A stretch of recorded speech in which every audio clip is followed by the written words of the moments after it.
La région de Tikjda est l'une des zones touristiques les plus connues d'Algérie dans les montagnes de Jarjara dans l'état de Bouira. D'innombrables touristes et visiteurs fréquentent la grange de Tikjda, et l'activité touristique y stagnait pendant la décennie noire, mais elle a repris ses activités et lui a redonné vie après la stabilité de la situation sécuritaire, et les familles sont revenues organiser leur pique-nique dans cet endroit paradis.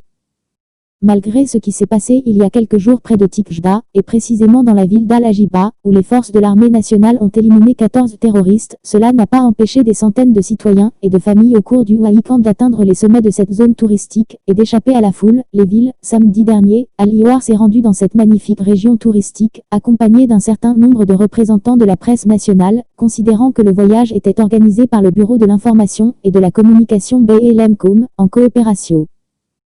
avec le complexe national des sports et du divertissement, ainsi qu'avec le maire des Idoles. Le début du voyage.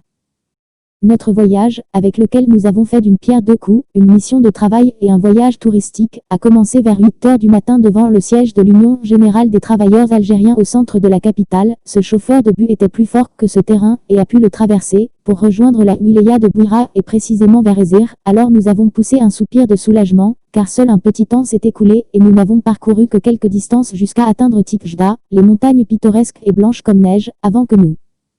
soyons reçus par le maire des Idoles, Ahmed Hilal, accompagné de représentants de la direction du bateau, et nous nous sommes vraiment assurés que la nature de Tikjda, tout ce qu'il écrit sur sa beauté et sa splendeur, et tout ce qui est dit à son sujet ne peut pas être rempli par ces mots ni tout dicton peut le dépeindre tel que l'un de nous le voit de ses propres yeux, et il est vraiment certain qu'il s'agit d'une perle divine dans les montagnes de Jarjara dans la Bouira, digne de la préserver pour ne pas la perdre. Les déchets déforment l'image de Tikjda.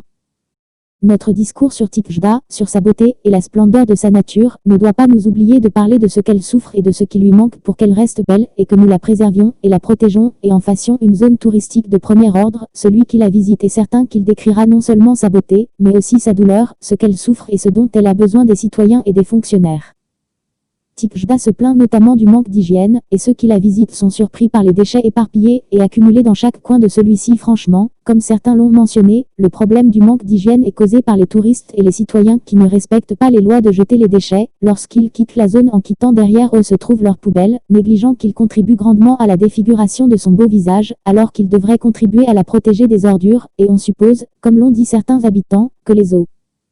autorités municipales nomment des chiens de garde pour infliger une amende à tout touriste qui jette ses déchets sur le terrain. La route étroite entre Tikjda et les États doit être élargie. Et la route étroite qui relie Tikjda et les États est l'un des problèmes les plus importants dont se plaignent ceux qui viennent des différents États de la patrie, ce qui oblige les gardiens à l'étendre. Certains touristes soulignent que la route étroite qui mène à Tikjda les fait souvent retourner leurs escaliers, car elle représente un danger pour eux, s'interrogeant sur le retard de la tutelle pour son expansion à un moment où il est enregistré que la traversée est une véritable aventure qui peut leur coûter la vie.